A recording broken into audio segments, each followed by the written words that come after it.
President Joe Biden has become the 46th president of the United States. His predecessor, Donald Trump's position on Africa was, well, far from positive. So can the continent bank on favorable relations with a liberal Joe Biden? We'll discuss that and more shortly. But first, here's a report on America's top chief executive in African relations. The alliance between the United States and Africa is set to change since Joe Biden's election. For starters, Kamala Harris is the first woman of color to become vice president. Biden's predecessor, Donald Trump, did not set foot in Africa once during his 4-year tenure, while his wife, Melania Trump, took a glamorous trip to Ghana, Malawi, Kenya and Egypt.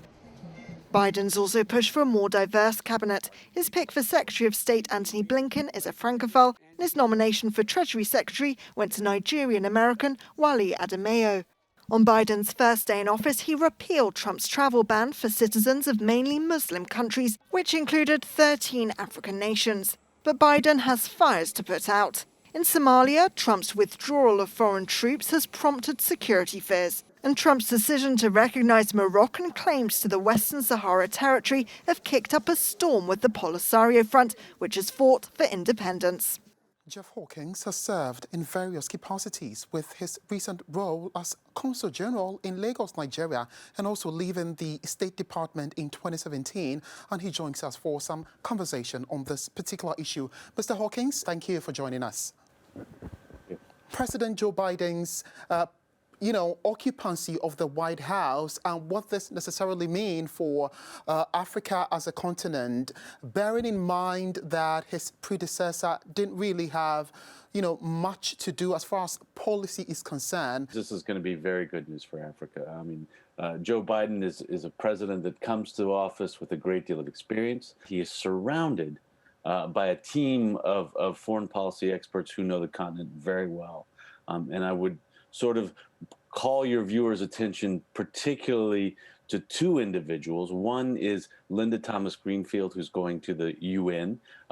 Ambassador Greenfield was ambassador in Liberia. She was Assistant Secretary of State for African Affairs. She knows the continent like the back of her hand.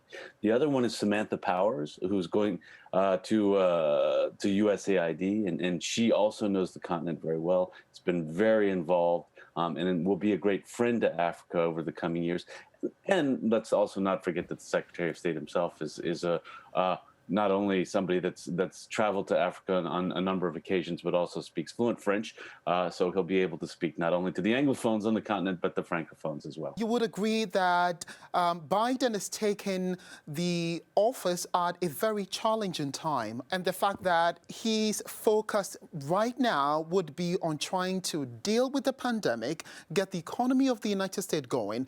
At what point do you foresee a policy direction that tailors to the African continent that didn't happen over the last 4 years? The new administration is starting to think about other places besides the United States, and Secretary of State Blinken has already spoken on the phone with the foreign minister of South Africa, with the chairman of the African Union, and they've discussed COVID and vaccination issues.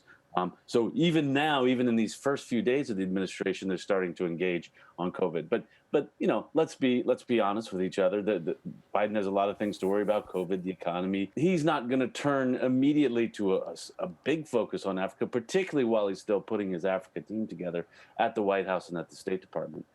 But the change in tone is immediate, and he's already taken some initial steps. And you mentioned earlier the visa ban. He's already taken steps that he put out there even during the campaign to the African diaspora. He's also talked about a relationship with Africa that's far more respectful, which I think is really important. Biden had promised that he will rescind what has been known as the Muslim ban that Trump put in place when he took office in 2017. And Nigeria was affected, countries like Libya and then Somalia. These are predominantly Muslim countries within the African continent. And true to his word, he's rescinded that ban. What does that mean for African Muslims? The Biden administration is very concerned about recognizing the importance of diversity in the American scene, recognizing that we are a country of immigrants. It's not that the doors are just going to be flung open and there won't be any immigration policy at all, but it's going to be much more measured and certainly much more welcoming of people that are legally entitled to travel and to immigrate to the United States. Let's end with the crisis in Libya right now. We know that just last week, the current government spoke against Russia and Turkey, asking them to pull out of the country.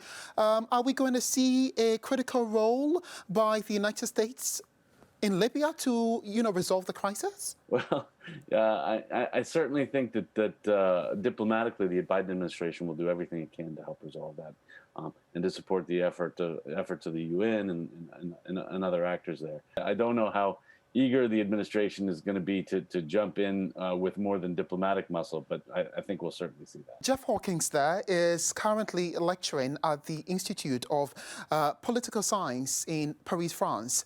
Thank you for watching. I am Ignatius Ano. Goodbye.